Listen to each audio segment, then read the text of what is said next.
Hey, space travelers! It is I, Jacob, and I'm here to take you to the very edge of the universe, or at the very least, the very edge of initiative. Initiative is seeing what needs to be done and doing it. Initiative is very important. Too often we see what needs to be done and we don't do it, usually because flashing red light? Red light? What could that mean? I'll have to check the space travel manual. Red light. Red light. Computer malfunction alarm. To reset computer, press the blue button. Okay, good. Where was I? Yes. Initiative. I was saying that sometimes we see what needs to be done, but then we don't do it because a blue flashing light.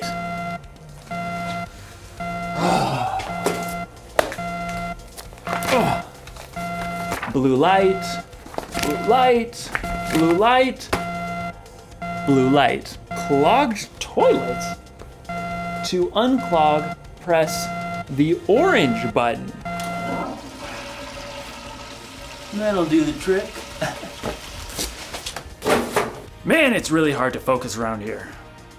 What I was saying was, a flashing orange light? Okay.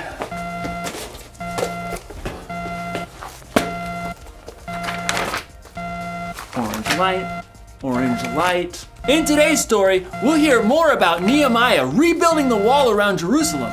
A really difficult job. Orange light. Got it. Whew. I hope Nehemiah doesn't lose focus. Oh man, what could that alarm be? Oh, I just got a text message. See you in a few. The Bible. It's 66 books of history, stories, letters, and poetry that fit together to form God's one big story.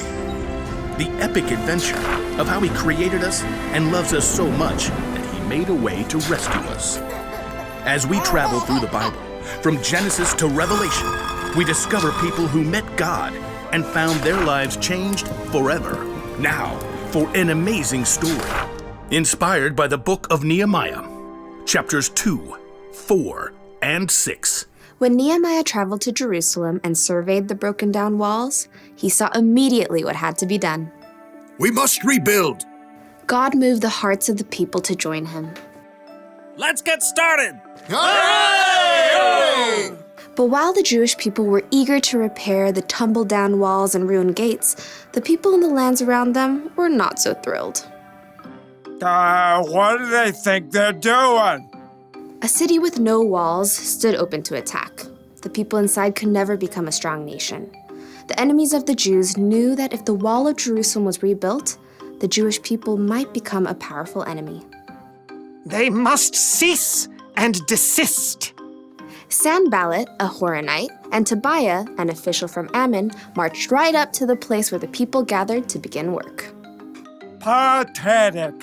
What a ragtag group.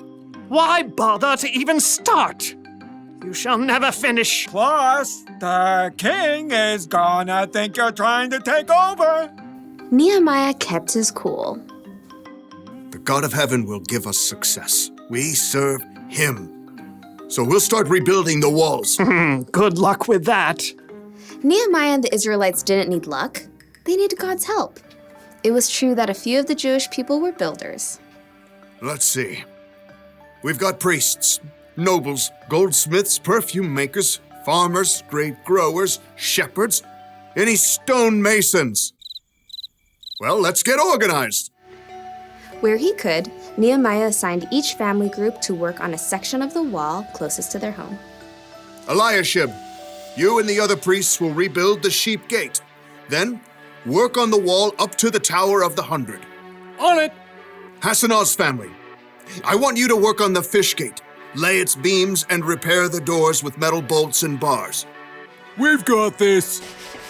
Nehemiah continued to give each family or group a part of the wall to rebuild. Old and young, men and women, they put everything they had to gather the fallen stones and hewing beams. In a short time, the wall began to rise again. Inconceivable! Sanballat and Tobiah were shocked to see the Jews actually making progress. They would mock the work to anyone who would listen. Do those Jews think they can make the wall new in a single day? Preposterous! The stones are all scattered and piled up like garbage. Suppose an itty-bitty fox tried to climb up on that excuse for a wall. Ah! The whole thing would fall down. Once again, Nehemiah ignored the heckling. Instead, he prayed as he worked. God, please listen to our prayer. Some people hate us. They're saying bad things about us. Don't hide your eyes from their guilt. With a burst of energy, the people worked even harder until the wall was half as high as it needed to be. Preposterous! Time for some action. Tobiah and Sanballat began to plot with the surrounding nations to attack Jerusalem before the wall could be finished. We must set guards day and night. Even with guards in place, enemies threatened, and the Jews were exhausted. There's rubble everywhere, and our enemies say that no matter where we are, they'll attack. Nehemiah refused to be distracted. He stationed families at the weakest parts of the walls, armed with swords, spears, and bows. Don't be afraid. Fight for your families. From that day, everyone carried their weapons, even as they worked. If you hear the sound of the trumpet, run to join us. God will fight for us. Nehemiah and the Jews worked from the very first light of sunrise until the stars came out at night. At last, the wall itself was finished. It's full height. All the gaps are filled. Yeah! But we can't rest yet.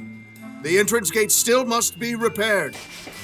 Sanballat was furious, but he had another play to make. So he sent a message to Nehemiah, who was working high on the wall. Sanballat says, "Come, let's talk with one another. Let's meet in one of the villages on the plain of Ono." Oh no, I don't think so. Nehemiah knew perfectly well they were planning to harm him, but he stayed focused on the work and sent his own messenger to Sanballat. Nehemiah says, I am working on a huge project. Why should the work stop while I leave it? Why should I go down and talk with you? Inconceivable! Try again. 5 times, Sanballat sent messages. He even threatened to tell the Persian king that Nehemiah was trying to make himself king. Tell Sanballat you're just making that up. Oh, I'll have to send another message. Time for a new strategy. Sanballat made one last desperate attempt. He hired a man named Shemaiah to make Nehemiah look bad with his own people. Nehemiah, some men are coming at night to kill you. Let's go hide in the temple and lock the doors. Nehemiah knew that God had not sent Shemaiah. Should a man like me run away? No, I won't go. Once again, Nehemiah saw through the tricks of his enemies. Instead of hiding away and looking foolish, he trusted God and doubled down on the work. On the 52nd day of work, the wall and gates were finished. No! The wall had been finished in record time by a group of ordinary, everyday people. It was clear to everyone that God had helped Nehemiah and the Jews stay focused and finish strong.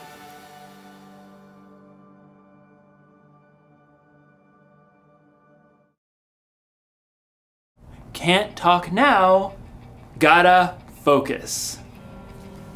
Sorry about that. It's so easy to get distracted sometimes, isn't it? I mean, you probably don't get distracted by alarms and flashing lights, but there are a lot of things that can distract you. When you're supposed to be focusing on homework, you might get distracted by the TV or the internet. When you're supposed to be cleaning your room, you might end up playing with your toys. When you're supposed to be listening to your teacher, you're making funny faces at your friends. We get distracted by our stuff, by other people, even by our own thoughts and worries. There's so many things fighting for our focus. It can be overwhelming. I mean, look at Nehemiah. He was rebuilding the wall of Jerusalem. He had enemies on the outside and people fighting with each other on the inside. It would have been so easy for him to get distracted, but he stayed focused. I mean, look at Jesus.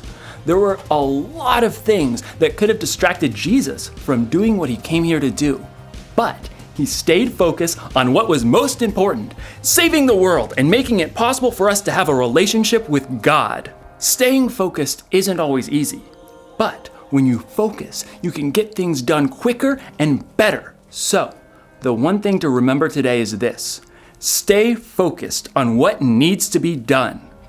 If you need help, take a minute or two to talk to God before you have something you need to focus on, and try to steer clear of the things that can distract you.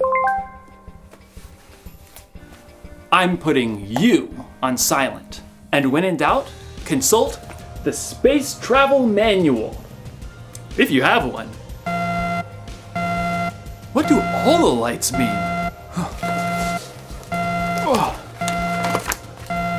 All the lights, all the lights, all the lights, all the lights. Oh. Dance party.